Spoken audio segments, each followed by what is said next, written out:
मौत का रात, जंगल के साथ सटी हुई सुनसान सड़क जिस पर इंसान तो क्या जानवर भी अकेले चलने में घबरा जाते हैं। रात के 1 बजे के आसपास सड़क पर एक कार आकर रुकती है और उस समय से एक आदमी निकलता है और अपनी जेब से लाइटर और सिगरेट का पैकेट निकाल कर जलाता है और जलाकर सिगरेट पीता है। जब लाइटर की आग सिगरेट को जलाती है तब उस आग की रोशनी से चेहरा दिखाई देता है। वह करीब 30-34 साल के नौजवान था।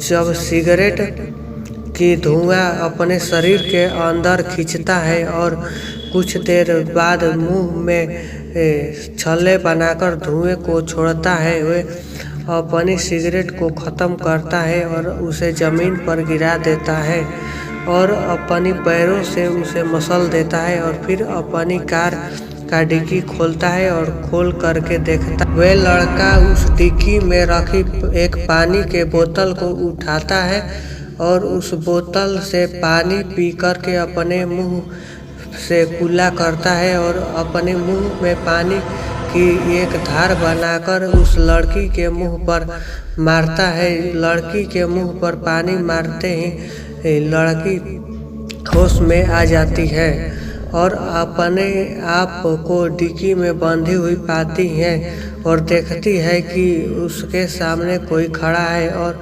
पानी से बाहर आई किसी मछली की तरह छटपटाने लगती है और चीखती हुई कहती है कि तुमने मुझे क्यों बांधा है। आखिरकार तुम उसके सवाल पूछने के लिहाज से पता चल रहा था कि वह लड़की उसको जानती है। इस घटना के 4 घंटे पहले एक बार के अंदर एक लड़की अकेले एक जगह पर बैठकर शराब पी रही थी। उसके अकेले देख एक लड़का उसके पास जाता है और कहता है, क्या मैं आपके साथ बैठ सकता हूँ? ये सुनकर वे लड़की जवाब देती है। उससे पहले ही एक और लड़का आ जाता है और उसे पहले वाले लड़के को कहता है, माफ़ कर देना दोस्त, पर ये मेरे साथ। ये देख कर के उस लड़की के साथ पहले से कोई और लड़का मौजूद है तो वो पहला लड़का उस लड़के को जवाब देता है, सॉरी यार, मैंने सोचा कि ये अकेली लड़की है और तुम तो जानते हो कि इतनी हसीन लड़की को अकेले छोड़ना एक किस्म का गुनाह होता है। हाँ, पर मैंने पहले ही इस गुनाह को अपने हसीन पलों में बदल लिया। फिर वे पहले वाले लड़का जहाँ से चला जाता है और दूसरा लड़का उस लड़की के पास बैठता है। लड़की मुस्कुराते हुए कहती है, तुमने अच्छा बेवकूफ़ बनाया। ये सुनकर लड़का जवाब देता है, हाँ, मैंने उसे बेवकूफ़ बनाया क्योंकि वह नहीं चाहता था कि तुम्हें पहले तुम्हारा साथ बैठने वाला सौभाग्य प्राप्त करे। फिर लड़की कहती है, क्या तुम पहले मिल चुके हैं? हाँ, तुमसे तो यही लगता है। जब मेरी तुम्हारी नौशील आँखी को देखा तो तुझे लगा कि हम पहले मिल चुके हैं, पर मुझे याद नहीं आ रहा। शायद मेरे घर पर जहाँ कोई नहीं था, बस हम दोनों और हमारी प्यार भरी बातें। पर मुझे नहीं लगता कि हम पहले लेकिन मिले हैं। मुझे तुम काफ़ी अच्छे लगे। लड़की पटाने का तुम्हारा तरीका कुछ हटके है। लड़की मुस्कुराते हुए जवाब देती है। यह सुनकर लड़का लड़की से फिर पूछता है, क्या मैंने तुम्हें अपने वाली लड़की से पटा लिया? लड़की जवाब देती है, शायद ना और शायद हाँ, ये मुझे नहीं पता। इसका जवाब तुम खुद ही ढूंढना होगा और ये जवाब मुझे कहाँ मिलेगा। हाँ, शायद तुम्हारे दिल में क्या छुपा हो, पता लगाऊंगा। लड़की हंसते हुए, नहीं, तुम वहाँ हाथ नहीं लगा सकते। फिर लड़का उसे कहकर, बाय द वे मेरा नाम विक्रम है और आपका? लड़की जवाब देती है, मेरा टीना। विक्रम जी, आप सच में इतना रोमांटिक हो या मुझे देखकर के ये सब कर रहे हो? लड़का जवाब देता है, आप मुझे मौका तो दीजिए टीना जी, अभी आपने देखा क्या? फिर टीना विक्रम से कहती है, क्या सच में तुम्हारे घर पर कोई नहीं है? विक्रम जवाब देता है, हाँ सच में। अगर तुम झूठ लग रहा है तो तुम चलकर वहाँ खुद देख लो, क्योंकि नहीं देखने लेती। ये सुनकर टीना खुद देर तक विक्रम की ओर देखती है और कुछ देर बाद कुछ कहने ही वाली थी कि टीना का फोन बजता है और वे अपने फ़ोन को देखती हैं जिस पर उसके घर से फ़ोन आ रहा था। तो फ़ोन उठाती है और किसी बात की वे अपनी दोस्त के साथ है और सुबह घर आएगी ये सुनाकर विक्रम टीना से कहता है, क्या वे दोस्त मैं हूँ टीना जी? टीना जवाब देती है, हाँ, और वे विक्रम से काफ़ी नज़दीक आकर कहती है, मुझे तुम्हारे घर देखने हैं, जिससे हो या तो देर किस बात की है? चलो चल के। विक्रम टीना से कहता है। विक्रम और टीना बार से निकलते हैं और विक्रम की कार के पास पहुंचता है जो अंधेरे में खड़ी थी। वे दोनों उस समय बैठते हैं और एक दूसरे की ओर देखते हैं और धीरे धीरे एक दूसरे के इतने करीब आ जाते हैं कि उसकी सांस आपस में टकराने लगती हैं और कुछ देर बाद एक दूसरे के होठ भी एक दूसरे को चूसने लगे। कुछ देर बाद विक्रम टीना से कहता है, लगता है हमें जल्दी से जल्दी घर पहुंचना होगा, और वे कार को चलाता है और वे दोनों विक्रम के घर की ओर रवाना हो जाता है। कुछ देर बाद विक्रम देखता है कि टीना किसी से फ़ोन पर चैटिंग कर रही थी। वे उसे पूछती है कि तुम किससे चैटिंग कर रही हो? टीना जवाब देती है, मेरे एक दोस्त है, उसे यकीन नहीं हो रहा कि मैं लड़के के साथ हूँ, तो उसे यकीन दिला वो मेरे एक फ़ोटो खींचकर उसके पास भेजो, उसे यकीन हो जाएगा कि। फिर टीना यही करती है और विक्रम की एक फ़ोटो खींचकर अपने दोस्त के पास भेज देती है। ये होते हुए विक्रम टीना से कहता है कि मुझे एक बात तुम्हें फ़ोन करनी चाहिए। टीना पूछती है, क्या हुआ? तुम मेरे फ़ोन से क्या करोगे? विक्रम जवाब देता है, तुम्हारे दोस्त को मेरे पास मैसेज भेजना है, तो तुम मुझे बता सकते हो, मैं खुद ये कर सकती हूँ। टीना विक्रम से कहती है। यह सुनकर विक्रम कहता है, तो ठीक है, लिखो प्लीज़, मुझे बचा लो। ये सुनकर टीना विक्रम से कहती है, ये सुनकर टीना विक्रम से की ओर देखती है और विक्रम टीना की ओर। टीना ये सुनकर थोड़ी डर जाती है और विक्रम की से कहती है, इसका मतलब क्या? विक्रम जवाब देता है, इसका ये मतलब है कि तुम्हारी दोस्ती को तुझे बचाना है। टीना विक्रम से पूछती है, पर किससे? विक्रम टीना की ओर देखकर कहता है, मुझसे। और ये कहकर वे टीना के चेहरे पर एक मुस्कुरा मारता है जिससे वे बेहोश हो जाती है।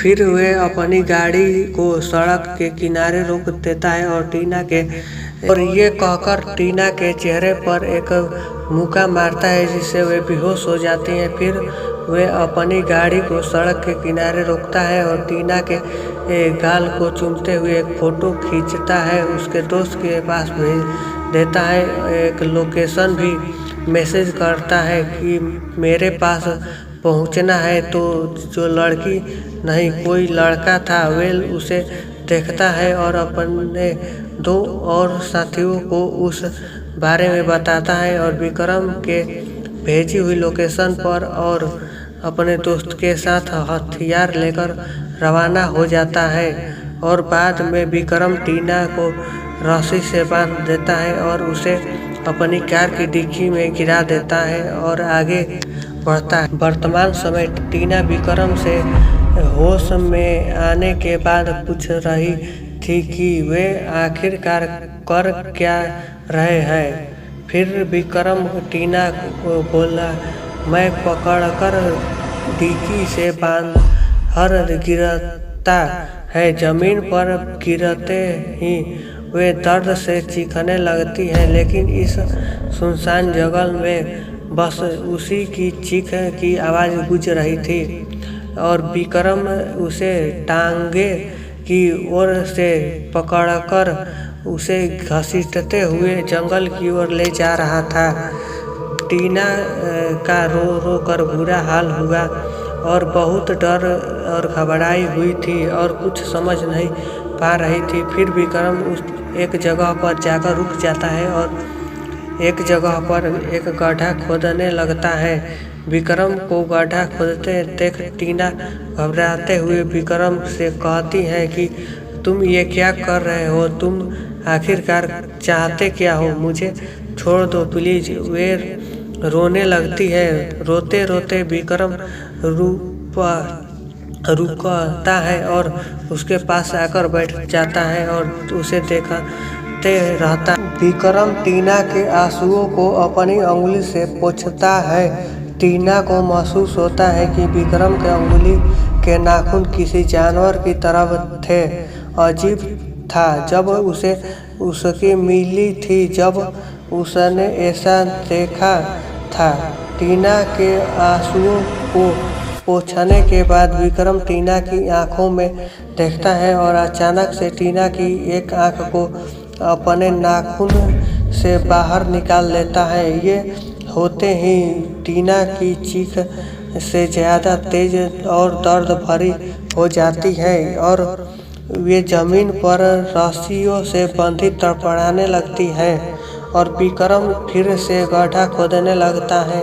कुछ देर बाद वे गड्ढे को पूरा खोद चुका होता है और फिर से टीना के पास आकर वे जमीन पर तड़पड़ा रही थी। वे उसे उठाता है और उसे गड्ढे में के मौजूद एक पेड़ से बांध देता है और टीना को देखता है। टीना की आंख से बहुत सारा खून बहता था जो उसे पूरे चेहरे और उसके चेहरे से होते हुए उसके कपड़े पर लग चुका था। शरीर और जुबान डर के मारे कांप रहा था। वे देखती है कि विक्रम को कुछ होने लगता है और वे देखते ही देखते किसी इंसान से किसी शैतान में बदल जाता है। उसके दांत और नाखून किसी जानवर की तरफ हो चुके हैं और उसकी आंखें बिल्कुल लाल, मानो किसी आंखों में खून उतर आया हो। उसकी जुबान उसके मुंह से बाहर निकल रही थी और किसी सांप की तरह हवा में लहरा रही थी और उससे लार टपक रही थी। वे अपनी जीभ से टीना के चेहरे पर लगे खून को चाटने लगा, जिसे देखकर टीना डर जाती है और ज़्यादा बढ़ जाती है। वे टीना के कान के पास जाकर कहता है, टीना क्या तुम्हें डर लग रहा है? टीना घबराते हुए कहती है, हाँ, मुझे भी लग रहा था जब मेरे सामने भी मौत से हुआ था। क्या तुम्हें याद नहीं, तुम मेरे साथ ही थी, याद करो। वे वही जगह है जहाँ पर तुमने और तुम्हारे दोस्त ने मुझे मौत से रूबरू कराया था। टीना ये सुनकर उससे की ओर देखती है और कहती है, कौन हो तुम? ये सुनकर विक्रम हंसता है और कहता है कि चेहरे मेरा याद नहीं होगा, क्योंकि तुम बेगुनाहों को मारते हो और उसे लूटते हो, मगर कभी उसके इस नज़र से नहीं देखते हो कि तुम्हें याद रहे ना।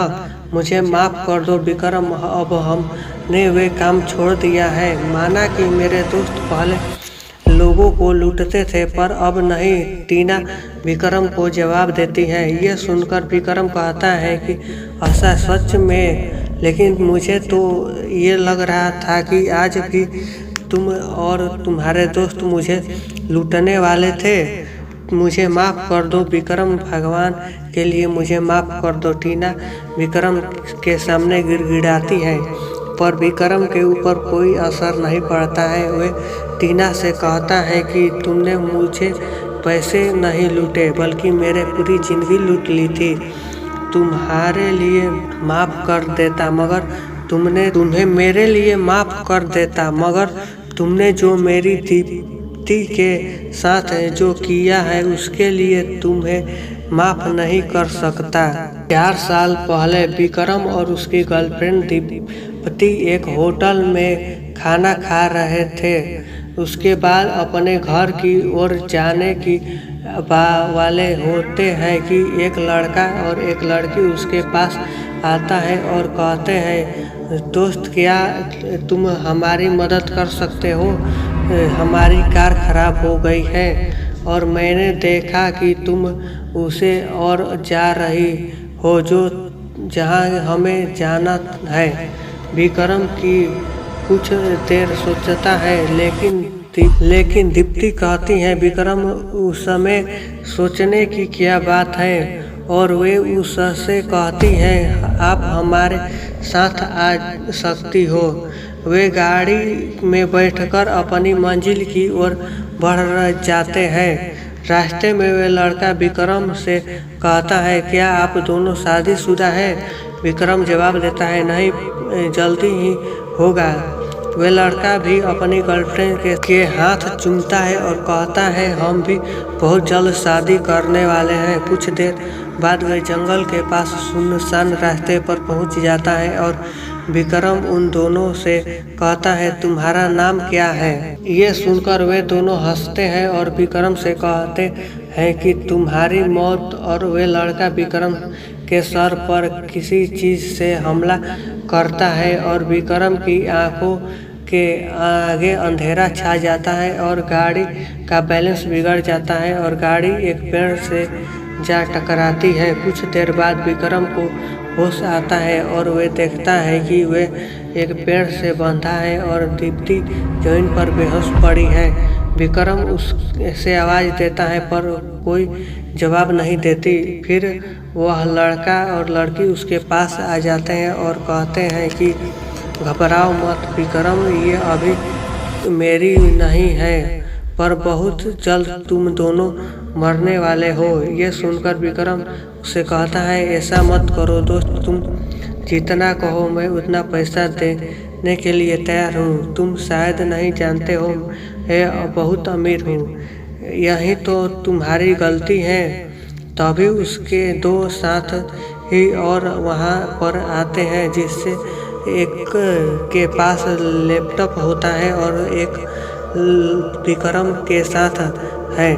अब हम एक खेल खेलते हैं, तुम बस हमारे सवालों को जवाब देना।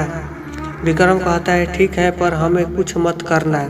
फिर वे लड़का विक्रम से उसकी सभी बैंक के डिटेल पूछता है और विक्रम उन्हें वे बता देता है। और कुछ देर बाद उसने से एक लड़का कहता है, काम हो गया बॉस। फिर वे लड़का विक्रम की अपनी गत बताता है और कहता है कि हमारा सफ़र यहीं तक था विक्रम। ये देखकर विक्रम कहता है, रुको रुको, मैंने तुम्हारी बात मानी। अगर तुम्हें और पैसे चाहिए तो मैं और देता हूँ, पर हम दोनों को छोड़ दो प्लीज़। लेकिन वे लड़का उससे बात नहीं सुनता है और उसके ऊपर गोली चला देता है। गोली विक्रम के छाती में लगती है और उसकी आंखें धीरे धीरे बंद होने लगती हैं।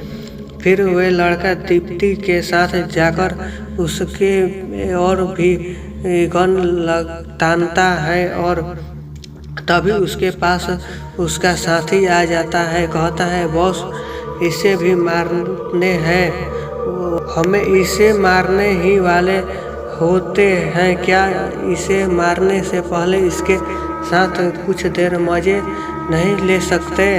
वह लड़का कुछ देर सोचता है और कहता है, आइडिया अच्छा है, पर इसे पहले इसे होश में लाओ।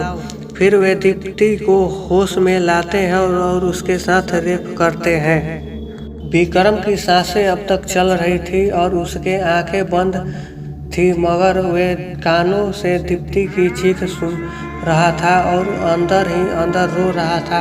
वह लड़का अपनी गर्लफ्रेंड से कहता है, जाने मन क्या मैं उसके भी लड़की से कुछ देर खेल सकता हूँ? लड़का अपनी गर्लफ्रेंड की ओर नहीं, टीना से ही थी। टीना कहती है, हाँ, पर बस 10 मिनट। वह लड़का जवाब देता है, हाँ, इतना समय मेरे लिए बहुत है। और वह भी दीप्ति के साथ रेप करता है और बाद में वह दीप्ति को जिंदा ही गाड़ देता है। विक्रम के गाड़ देते ही वहाँ चले जाता है। कुछ देर बाद उसे जगह पर खून की गंध सूंघते हुए जंगली कुत्ते आते हैं और जमीन खोद कर विक्रम की लाश को निकालकर नोचने लगता है, लेकिन अचानक कुत्ते डर से वहां से भाग जाते हैं, क्योंकि उन्हें भी खतरनाक कोई चीज़ विक्रम की लाश को अपनी प्यास बुझाने के लिए देख रही थी।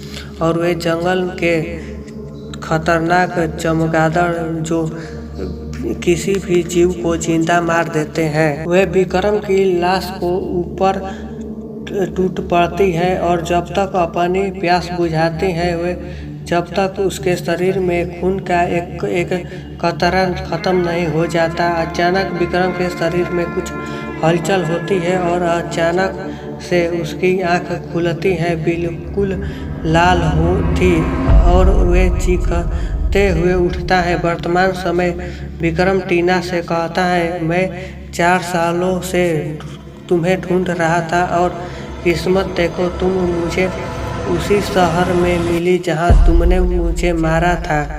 मुझे माफ़ कर दो विक्रम, मैं तुम्हारी साथ साथियों के साथ पहुंच सकता हूं। ये सुनकर विक्रम कहता है, माफ़ भगवान करते हैं, शैतान नहीं।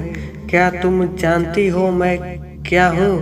और क्या सवाल तुम्हारे साथियों का ये कुछ ही देर में यहाँ आते ही होंगे। फिर वे टीना के पास आकर कहते हैं, क्या तुम तैयार? टीना डरते हुए उसे पूछती है, तुम क्या करने वाले हो? विक्रम जवाब देता है, मैं अपनी प्यास बुझाने वाला हूँ। टीना के दोस्त गाड़ी से वहाँ पहुँचते हैं और विक्रम की गाड़ी से अपनी गाड़ी को रोकते हैं, उसे से उतरते हैं और गाड़ी के पास आकर टीना को देखते हैं, लेकिन उसे वे वहाँ पर नहीं मिलती है। तभी अचानक से उन्हें टीना की चीख सुनाई देती है और वे सब अपनी गन निकालते हैं और गाड़ी से एक टॉर्च लेकर जंगल की ओर जाते हैं। वे चीख को सुनते हैं और पहुंच जाते हैं। उसके ओर बढ़ रहे थे कि अचानक चीखें बंद हो जाती है और कुछ देर बाद वे तीनों एक जगह पर पहुंच जाते हैं। वहां नज़ारा देखकर वे चौंक जाते हैं और उसे और एक उल्टी गिर जाती है।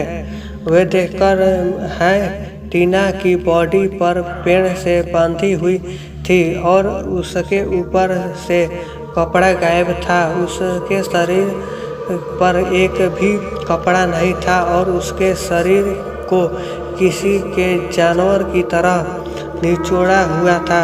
वे सब धीरे धीरे उसके पास पहुंचते हैं और टीना का बॉयफ्रेंड उसको देखकर कहता है, टीना, इसने तुम्हारे साथ ऐसा किया, मैं उसे छोड़ूंगा नहीं। वे टीना के चेहरे पर अपना कि उसके हाथ लगाते ही टीना के सर उसके धड़ से अलग होकर जमीन पर गिर जाता है। ये देखकर के वे बहुत ज़्यादा घबरा जाते हैं और उस समय से एक कहता है, मैंने शायद यहाँ आकर गलती कर दी बॉस, हमें यहाँ से चला जाना चाहिए। तभी उसे किसी की आवाज़ आती हुई सुनाई दी, हाँ तुमने ठीक कहा, तुम यहीं नहीं आना चाहिए था। ये सब उसकी ओर मुड़ते देखते हैं और उसके ऊपर टॉर्च मारते हैं। विक्रम का चेहरा देखकर वे डर जाते हैं कि इसके चेहरे पर खून लगा था और किसी जानवर की तरफ उसने और बढ़ रहा था। वे सब उस पर गोली की बौछार कर रहे थे, पर कोई भी गोली उसे छू नहीं रही थी। ये सब देखकर वे वहाँ से भागने लगते हैं। विक्रम उन्हें भागते देख कहता है, ना समझो तुम मौत से नहीं भाग सकते। ये तो बहुत तेज रफ्तार से उसकी ओर जाता है और उनमें से एक के पास जाकर उसे पकड़ लेता है और उसकी आँख से मौत के डर देखता है। विक्रम उसके साथ माथे पर अपनी नुकीली नाखून को दे रखता है और उसके चेहरे से उसकी खाल को खींच लेता है और अपने हाथ को उसके शरीर के आर पार कर देता है और दूसरी की ओर बढ़ता है। दूसरा लड़का एक पेड़ के पास छुपा था और भगवान से प्रार्थना कर रहा था कि तभी उसके चेहरे पर खून के बूंदे गिरते हैं। वो ऊपर की ओर देखता है।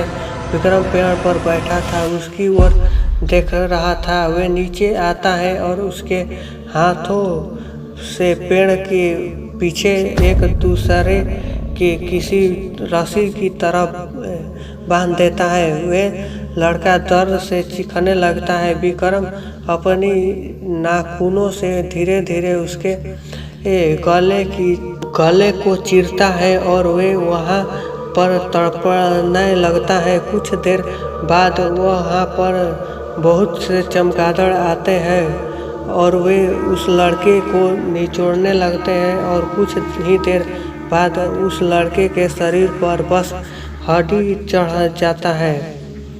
अब बस एक ही बाकी था। वे भागते हुए अपनी गाड़ी के पास पहुंच चुका था और वे अपनी कार में बैठता है और उसे चलाने ही वाला होता है कि विक्रम उसके कार के बोनेट पर आकर कूद जाता है और उसके कार की खिड़की का कांच चकनाचूर हो जाता है। विक्रम उसके गर्दन पकड़कर उसके कार से बाहर निकालता है और फिर फेंक देता है। वे लड़का धीरे धीरे खड़ा होता है और विक्रम की ओर देखता है, कहता है, तुम क्या बन चुके हो विक्रम? तुम भी हमारी ही तरफ शैतान बन चुके हो। अब तुम है और हम में कोई फर्क नहीं। विक्रम जवाब देता है, फर्क है, मैं शैतान नहीं ही, मैं शैतान को मारने वाला हूँ और लोग मुझे व्यापार कर। क्या तुम मुझे सच में मारने वाले हो? लड़का विक्रम से पूछता है। तुम्हें क्या लगता है? विक्रम जवाब देता है। लड़का कहता है, अगर यही बात है तो मैं तुम्हें बताता हूँ कि हमने तुम्हें ऐसे ही नहीं मारा था। किसी ने तुम्हारी सुपारी दी थी। मैं नहीं चाहता कि तुम्हारी बदला अधूरी हो। यह सब जानते हो कि हमने जिंदगी में पाप किए हैं, पर ऐसा सजा मिलेगी कभी नहीं सोचा था। क्या तुम न चाहते हो तुम्हारी सुपारी किसने दी थी? विक्रम पूछता है। हाँ, अगर तुम बताना चाहो तो बता सकते हो। अगर नहीं बताना चाहते हो तो मैं बाद में तुम्हारी लाश से वे नाम पूछूंगा। लड़का जवाब देता है, तुम्हारे अंकल जो अब तुम्हारी जायदाद के मालिक हैं। ये सुनकर विक्रम उससे कहता है, तुम ये मत सोचना कि अब मैं तुम्हें मारने से कोई कटौती कर बरतेंगे वाला हूँ। ये सुनकर वह लड़का अपने हाथ फैलाता है और कहता है, मुझे आज़ाद कर। और विक्रम तेजी से उसके ओर जाता है और अपने दांतों से उसके गर्दन के गाड़ देता है और उसकी खून पीने के बाद उसे शरीर के टुकड़े को जंगली कुत्ते के हवाले कर देता है और काले आसमान की ओर देखता है। तौर से चिपकता है। विक्रम का अंकल अपने बाथरूम में आईने के सामने शेव कर रहे थे कि रेजर की चेहरे पर कट लग जाती है और उससे खून बहने लगता है। ये खून को रोकने की कोशिश करते हैं, तभी वहाँ की लाइट बंद हो जाती है। वे अंधेरे में कहते हैं कि लाइट को क्या हुआ, इसे अभी ही जाना था। अचानक से लाइट वापस आ जाती है। वे आईने में देखते हैं कि उसके पीछे विक्रम खड़ा है। वे विक्रम को देखकर चौंक जाते हैं और कहते हैं, विक्रम तुम? हाँ अंकल मैं। और ये कहते ही विक्रम अपने दांतों से उसकी गर्दन को गाड़ देते हैं और देखते ही देखते विक्रम के अंकल की मौत का चीख बदल जाता है।